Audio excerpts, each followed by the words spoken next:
తెలంగాణ ఉద్యమకారుల ఫోరం రాష్ట్ర అధ్యక్షులు doctor Cheema Srinivas Hyderabad Basheerbagh press club లో సమావేశం నిర్వహించారు. ఈ సందర్భంగా ఆయన మాట్లాడుతూ ఎన్నికల మేనిఫెస్టోలో హామీ ఇచ్చిన విధంగా తెలంగాణ ఉద్యమకారులను గుర్తించి వారికి ఐడి కార్డులు, ఉచిత వైద్య సహాయం, వారి జీవనోభివృద్ధికి పెన్షన్ 25,000 రూపాయలు ఇవ్వాలని మరియు 250 గజాల ఇంటి స్థలం కేటాయించాలని తెలంగాణ రాష్ట్ర ముఖ్యమంత్రి రేవంత్ రెడ్డికి ఈ నెల 23న జరగబోయే తెలంగాణ రాష్ట్ర శాసనసభలో ప్రకటించాలని విజ్ఞప్తి చేశారు. తెలంగాణలో కాంగ్రెస్ ప్రభుత్వం అధికారంలోకి రావడానికి ఉద్యమకారులు ఎంతో శ్రమించారని గుర్తు చేశారు. తప్పకుండా ఉద్యమకాల అంశాలను మీరు పరిష్కరించారు. ఎందుకంటే మీరు స్పష్టమైన 6 గ్యారెంటీ హామీలలో ఉద్యమకాల గురించి పెట్టారు. కాబట్టి చేయాల్సిన బాధ్యత మీ మీద ఉన్నది. కాబట్టి అంశాన్ని తప్పకుండా రేవంత్ రెడ్డి గారు చేయాలని కూడా మేము విజ్ఞప్తి చేస్తున్నాం. అదేవిధంగా సెప్టెంబర్ 14న వేలాది మంది ఈ యొక్క అంశము సార్లు శాసనసభ సమావేశాల్లో ప్రకటన చేయకపోతే ఆ రోజు సన్మాన కార్యక్రమం వేరే రూపం కూడా తీసుకోవచ్చు. ఎందుకంటే ఈరోజు ఉద్యమకారులందరూ కూడా ఆశతో చూస్తున్నారు. మేము ప్రభుత్వానికి ఒకటే చెప్తున్నాం, ఇప్పుడే చేయమని మిమ్మల్ని గట్టిగా అడగట్లే, మీరు ఒక కమిటీ వేయమని అడుగుతున్నాం. మేము కమిటీ వేసి ఉద్యమకారుల ప్రాసెస్ మొదలు పెట్టాలని కూడా ఈ సందర్భంగా తెలియజేసుకుంటున్నా. మీరు ఒక 2 నిమిషాలు మాట్లాడారు.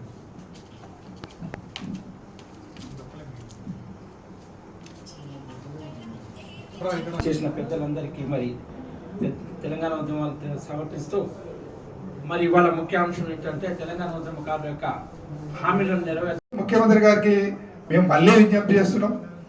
గత శాసనసభ ఎన్నికలలో మీకు అండగా ఉన్నారు ఉద్యమకారులంతా, పార్లమెంట్ ఎన్నికలలో అండగా ఉన్నారు. కాబట్టి ఈ అంశం మీద మీరు ఉద్యమకారులకు ఇచ్చిన హామీల అంశం మీద మీరు వెంటనే స్పందించాలి. ఈ శాసనసభ సమావేశాల్లోనే వెంటనే స్పందించాలని మా కోరిక. ఎందుకంటే కేవలం ఎన్నికలప్పుడే ఉద్యమకాలని మేము మా అవసరం తీసుకున్న తర్వాత ఇప్పుడు మేము మా ఉద్యమకాలను మమ్మల్ని ఏం ఎవరు చేయలేరని రాజకీయ నాయకులు భావిస్తే మరి కేసీఆర్ గారికి ఏం చేసారో ఉద్యమకాలందరూ కూడా మనం చరిత్ర చూస్తున్నాం. కాబట్టి దయచేసి నేను పదే విజ్ఞప్తి చేస్తున్నాం. ఉద్యమకాల ఫోరం వివిధ రాజకీయ పార్టీలు ఉద్యమకాలని ఎంత రెచ్చగొడుతున్నా మేము వాళ్ళతో ఒకటే చెప్తున్నాం, ప్రభుత్వం వచ్చి 6 నెలలే అవుతుంది, వాళ్ళు చేస్తారనే నమ్మకంతో కూడా మేము ఇప్పుడు ఉద్యమకారులు అందరూ ఉన్నారు. కాబట్టి మరి ఆ నమ్మకాన్ని ఒమ్ము కాకుండా చూసుకోవాల్సిన బాధ్యత రేవంత్ రెడ్డి గారి మీద ఉంది.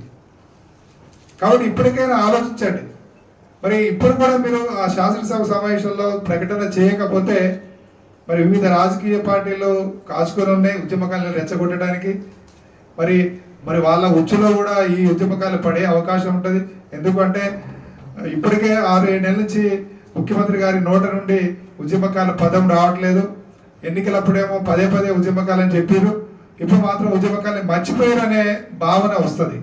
కాబట్టి దయచేసి ముఖ్యమంత్రి గారు చేస్తారు అనే నమ్మకం మాకు ఇప్పటికీ ఉన్నది. ఎందుకంటే తెలంగాణని ఇచ్చింది శ్రీమతి తెలంగాణ తల్లి సోనియా గాంధీ గారు. అదేవిధంగా ఉద్యమకాలని గుర్తించింది కూడా కాంగ్రెస్ పార్టీ.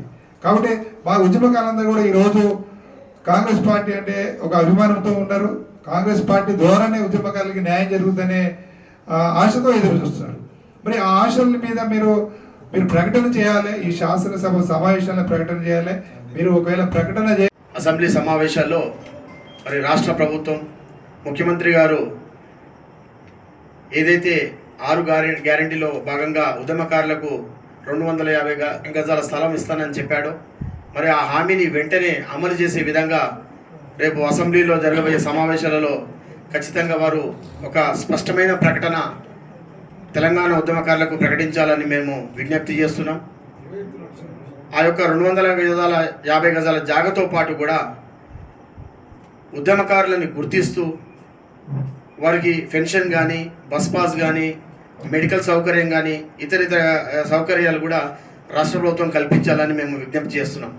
మొన్న ఎన్నికలలో మరి కాంగ్రెస్ పార్టీ అధికారంలోకి రావడంలో మరి తెలంగాణ ఉద్యమకారులు ఎంతో కృషి చేశారు.